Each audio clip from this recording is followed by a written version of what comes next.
Hey, is how to delete all data from my phone. So first step, we should go to settings and make a backup for your iCloud. So tap on your name over here, you will see your profile icon at the left side.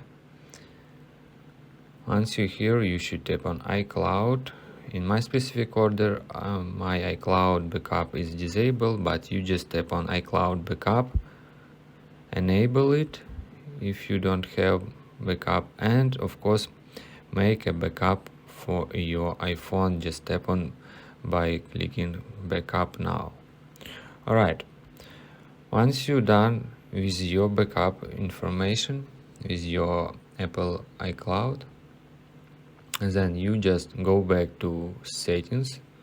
When you open settings in the main menu, you should tap on general over here. If you not see general, just scroll down a little bit and you will find a general option. Then proceed to general. Alright, once you're here, we should scroll all the way down. In very bottom, you will see transfer or reset iPhone. Then tap on erase all content and settings. Once you're here, you just tap on continue, tap on erase iPhone, enter your passcode,